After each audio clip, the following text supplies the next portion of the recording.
ეს გესაუბრებით მემკვიდრეობითი სამართლის გარკვეულ ასპექტებზე, ისეთი როგორიც არის კანონით მემკვიდრეობა, ან ერთზით მემკვიდრეობა, მათ შორის განსხვავება, ვინ არიან კანონით მემკვიდრეები და ვინ არიან ანდერძით მემკვიდრეები და რატომ არის მნიშვნელოვანი ზოგადად კანონით მემკვიდრეობის დროს რიგითობა. პირველ რიგში დავიწყებ იქიდან, რომ მემკვიდრეების ქონების გადასვლა მემკვიდრეებზე ხორციელდება ანდერძით, კანონით ან ორივე საფუძვლით.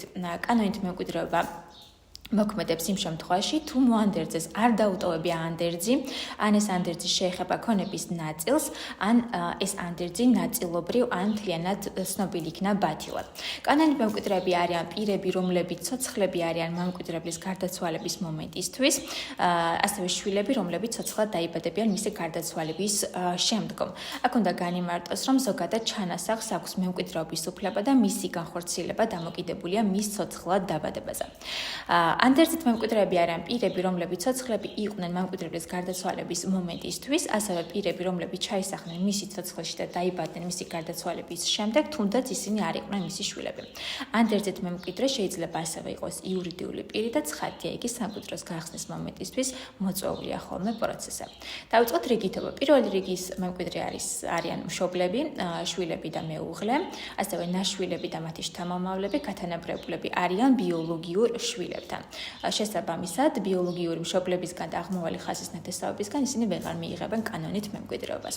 მეორე რიგის მემკვიდრეებს მიეკუთვნება დები და ძმები, ასევე ძმისშვილები და დიშვილები, ასევე მათი შვილები იმ შემთხვევაში, თუ სამკვიდროს გახსნის მომენტისთვის მათი მშობლები ცოცხლები აღარ არიან. ისინი ვერ მიიღებენ მემკვიდრეობას, თუ მათმა მშობლებმა უარი თქვის სამკვიდროს მიღებაზე.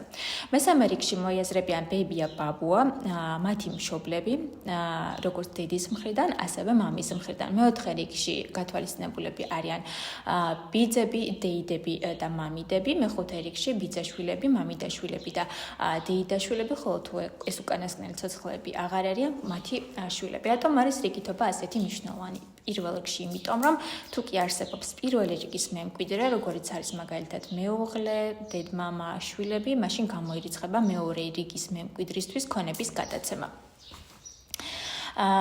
განქორწინებული მეუღლები არ შეიძლება იყვნენ ერთმანეთის მემკვიდრეები, სასამართლოს გადაწყვეტილებით ასევე მემკვიდრეობის უფლება შეიძლება კანონით მემკვიდრეობის უფლება ჩამოერთვას ასევე მეუღლეს, რომელიც 3 წლის არანაკლებ 3 წლის განმავლობაში არ ცხოვრობდა, ფაქტობრივად აღარ ცხოვრობდა მის მეორე ნახევართან და მემკვიდრეობის უფლებას კარგავს ასევე ის მეუღლე, რომელიც მეუღლე თუ არსებობდა ქორწინების ბათილობის საფუძველი და მემკვიდრეებელს არჩელი ჰქონდა შეტანილი სასამართლოში.